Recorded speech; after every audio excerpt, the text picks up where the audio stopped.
आज मैं आपको एक ऐसी हॉरर स्टोरी सुनाने जा रहा हूँ जो बहुत ही पुरानी और बहुत ही ज़्यादा डरावनी है। यह कहानी एक डॉल के ऊपर है और डॉल का नाम है एनाबेला डॉल। हो सकता है आप लोगों ने यह कहानी पहले भी कहीं सुन रखी हो या फिर पढ़ी हो। सो वीडियो को स्टार्ट करते हैं।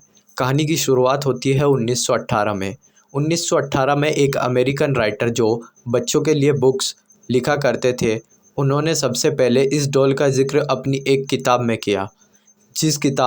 उन्होंने इस किताब में बताया कि यह एक सच्ची घटना है और वह जब अपने बैकयार्ड में टहल रहे थे तो उन्हें एक डॉल पड़ी हुई मिली। उस डॉल के बारे में उन्होंने आसपास के लोगों से पूछा, लेकिन सबने कहा कि यह डॉल हमारी नहीं है। तो उन्होंने उस डॉल को अपनी बेटी को दे दिया और उसकी बेटी उस डॉल को पाकर बहुत खुश हुई।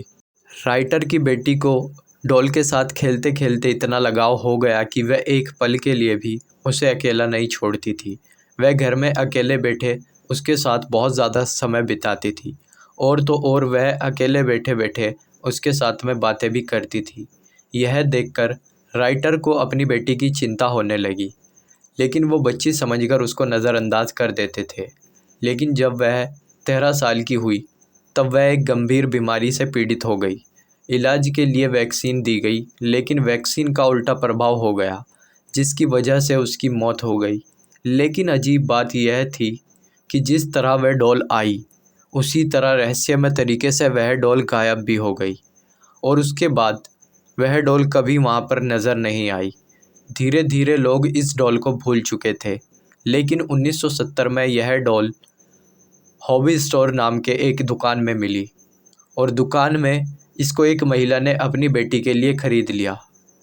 खरीदने के बाद उसने अपनी बेटी को यह डॉल गिफ्ट कर दी, लेकिन उसको नहीं पता था यह एक भूतिया डॉल है। उसकी बेटी उस समय नर्सिंग की पढ़ाई कर रही थी। हॉस्टल में अपने 2 सहेलियों के साथ वह रहती थी। वह इस गिफ्ट को देखकर बहुत खुश हुई। उस लड़की का नाम डोना था।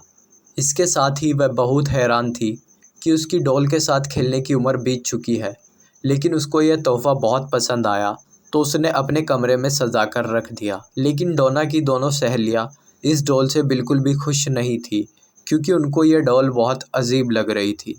उन्होंने डोना से कहा कि ये डॉल अजीब लग रही है तो इसको कमरे से बाहर निकाल दो, लेकिन डोना ने उनकी एक न सुनी और डॉल को कमरे में सजा कर रख दिया। लेकिन कुछ दिनों बाद डोना ने एक चीज़ महसूस की कि वह डॉल ऑटोमेटिक अपनी जगह से दूसरी जगह पहुंच जाती है। उसके बाद बहुत अजीब घटनाएं होने लगी। उसके बाद डोना की दोनों सहेलियों ने उसे कहा कि एक श्रापित डॉल है, इसको कमरे से बाहर निकाल दो। लेकिन डोना नर्सिंग की पढ़ाई कर रही थी तो उसको भूत प्रेत पे बिल्कुल भी विश्वास नहीं था, तो उसने ऐसा नहीं किया। लेकिन एक दिन डोना अपनी एक सहेली के साथ घर से बाहर गई और घर पे सिर्फ़ और सिर्फ उसकी एक ही सहेली थी जिसका नाम लू था। लेकिन लू को डोना के चिल्लाने की आवाज़ सुनाई दी और वह यह भूल चुकी थी कि डोना सहेली के साथ में बाहर गई है।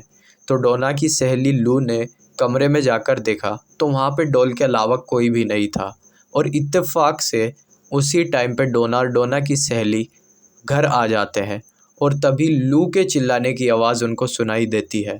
जब वह देखते हैं तो कमरे में डोना की सहेली लू बेहोश पड़ी होती है, तो वे उसको हॉस्पिटल में एडमिट कराते हैं। 2 दिन बाद लू को होश आता है।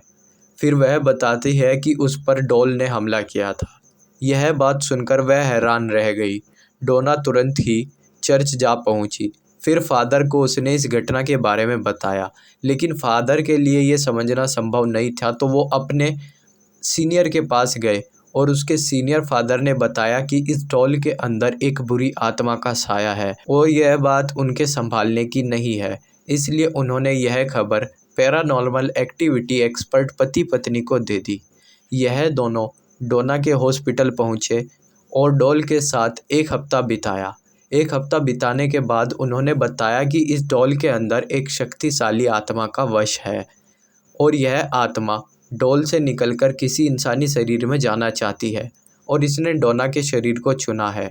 उन्होंने बताया कि इस डॉल को जल्द से जल्द डोना से दूर करना होगा। यह सुनकर डोना ने उस डॉल को उनको देने को बोल दिया। यह पति पत्नी इस डॉल को लेकर अपनी कार में जाने लगे। रास्ते में कार खराब हो गई। कार काम न करने की वजह से कार एक दीवार से जा टकराई और खुशकिस्मती से पति पत्नी दोनों बच गए। उनको ज़्यादा चोट नहीं आई पर वो जिंदा थे। कार के बेकाबू होने के पीछे इसी डॉल का हाथ था। पति पत्नी ने डॉल को तुरंत एक मंत्र की शक्ति से अपने वश में कर लिया और एक शीशेदार बॉक्स में बंद कर दिया। इसके बाद उन्होंने इस बॉक्स को अपने ही एक असॉल्ट म्यूज़ियम में रखवा दिया। आज भी यह एक म्यूज़ियम में रखा हुआ है। आज भी आप लोग इसको असॉल्ट म्यूज़ियम में रखा देख सकते हैं और बॉक्स पर साफ साफ वार्निंग दी गई है, कोई भी इसके पास जाने की कोशिश ना करे और ना ही इसे खोलने की कोशिश करे। अगर आपको हॉरर स्टोरी पसंद आई तो वीडियो को लाइक करना, चैनल को सब्सक्राइब करना बिल्कुल भी मत भूलना।